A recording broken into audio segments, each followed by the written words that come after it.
Hello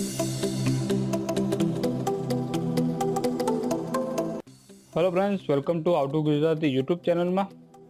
આજના વિડીયોમાં જોઈશું સ્ટેચ્યુ ઓફ યુનિટીના અને સરદાર વલ્લભભાઈ વિશેના જનરલ નોલેજના ખૂબ જ ઉપયોગી 25 સવાલો અને તેના જવાબો। પ્રશ્ન નંબર 1 માં સ્ટેચ્યુ ઓફ યુનિટીનું સૂત્ર શું છે? તો જવાબમાં સ્ટેચ્યુ ઓફ યુનિટીનું સૂત્ર છે એક ભારત શ્રેષ્ઠ ભારત। પ્રશ્ન નંબર 2 સ્ટેચ્યુ ઓફ યુનિટી બનાવવાની શરૂઆત ક્યારે થઈ? જવાબમાં 31 ઓક્ટોબર 2014 138 ના સરદાર વલ્લભભાઈ પટેલના જન્મદિવસના નિમિત્તે નરેન્દ્ર મોદી દ્વારા આ સ્ટેચ્યુ ઓફ યુનિટી બનાવવાની શરૂઆત કરવામાં આવી હતી। પ્રશ્ન નંબર 3 સ્ટેચ્યુ ઓફ યુનિટીની પ્રતિમા કઈ કંપની દ્વારા બનાવવામાં આવ્યો છે? જવાબમાં Larsen and turbo L&T company દ્વારા સ્ટેચ્યુ ઓફ યુનિટીની પ્રતિમાને બનાવવામાં આવ્યું છે। પ્રશ્ન નંબર 4 સ્ટેચ્યુ ઓફ યુનિટી ક્યાં આવેલું છે? જવાબમાં ગુજરાતના નર્મદા જિલ્લામાં કેવલિયા કોલોની ખાતે સરદાર સરોવર બંધની દક્ષિણે અંદાજે 3.5 કિલોમીટરના અંતરે સાધુ બેટ ઉપર આવેલું છે। પ્રશ્ન નંબર 5 વિશ્વનો સૌથી ઊંચાઈ ધરાવતો સ્ટેચ્યુ કયો છે? હાલમાં જવાબમાં ગુજરાતમાં આવેલું સ્ટેચ્યુ ઓફ યુનિટી વિશ્વમાં સૌથી ઊંચાઈ ધરાવતું સ્ટેચ્યુમાંનું એક છે। પ્રશ્ન નંબર 6 બીજા નંબરની સૌથી ઊંચાઈ ધરાવતો સ્ટેચ્યુ કયો? તો જવાબમાં સ્પ્રિંગ ટેમ્પલ ઓફ બુદ્ધ ચીનમાં 152 મીટર। ત્યારબાદ સ્ટેચ્યુ ઓફ લિબર્ટી ત્રીજા નંબરે સૌથી ઊંચું ધરાવતા સ્ટેચ્યુમાંના એક છે। પ્રશ્ન નંબર 7 સ્ટેચ્યુ ઓફ યુનિટીનું વજન 1700 મેટ્રિક ટન છે। આ સવાલમાં તેનો જવાબ આપેલો છે। પ્રશ્ન નંબર 8 આ પ્રતિમામાં કેટલી તીવ્રતાનો ભૂકંપ સહન કરી શકાય તેટલી શક્તિ છે? તો જવાબમાં 6.5 તીવ્રતાનો ભૂકંપ સહન કરી શકે તેવી આ પ્રતિમા બનાવવામાં આવેલી છે। પ્રશ્ન નંબર 9 સ્ટેચ્યુ ઓફ યુનિટીની ઊંચાઈ કેટલી છે? જવાબમાં સ્ટેચ્યુ ઓફ યુનિટી 182 મીટર ઊંચાઈ ધરાવે છે। પ્રશ્ન નંબર 10 સ્ટેચ્યુ ઓફ યુનિટીની કુલ ઊંચાઈ કેટલી છે? જવાબમાં 240 મીટર તેની કુલ ઊંચાઈ છે। 182 મીટરનું તેનું મૂર્તિ છે અને 58 મીટરનો તેનો આધાર બનાવવામાં આવેલો છે। પ્રશ્ન નંબર 11 સ્ટેચ્યુ ઓફ યુનિટીની લંબાઈ કેટલા ફૂટ છે? જવાબમાં 597 ફૂટ તેની લંબાઈ છે।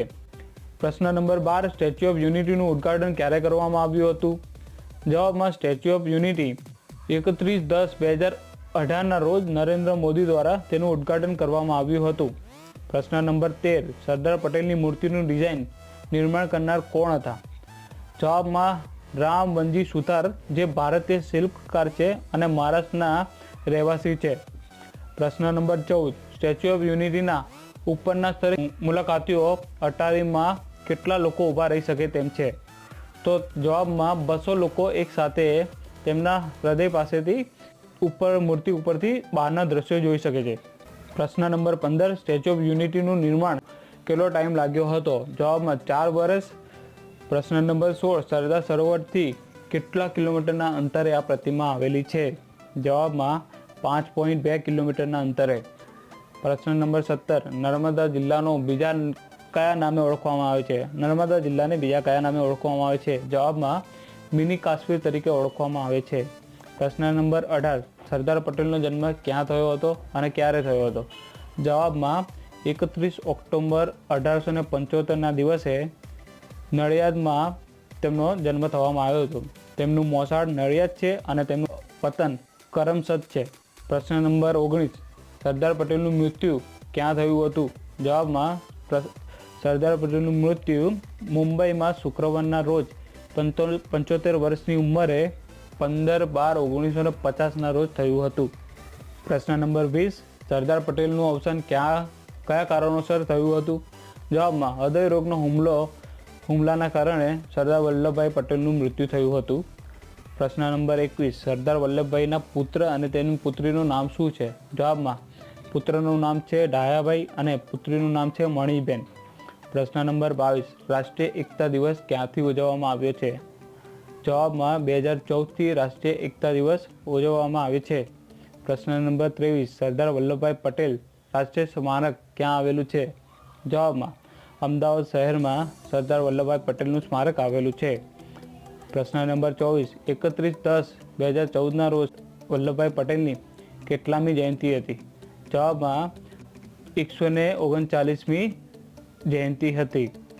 જે દિવસે સરદાર વલ્લભભાઈ સ્ટેચ્યુની એનું મુહૂર્ત કરવામાં આવ્યું હતું. પ્રશ્ન નંબર 25. 31/10/2018 અથવા તાજેતરમાં સરદાર વલ્લભભાઈની કેટલામી જન્મ જયંતિ ઉજવવામાં આવી? તો જવાબમાં 143મી જન્મ જયંતિ હાલમાં ઉજવવામાં આવી. જે આવનારી ગુજરાત ગવર્મેન્ટ જોબમાં 1 કે 2 માર્ક તમને અપાવી શકે તેમ છે. આ વિડીયોમાં ગુજરાતની દરેક પરીક્ષા માટે ઉપયોગી પ્રશ્નોને આવરી લેવામાં આવેલા છે સરદાર વલ્લભભાઈ પટેલ ઉપર અને સ્ટેચ્યુ ઓફ યુનિટીના મૂર્તિ પર.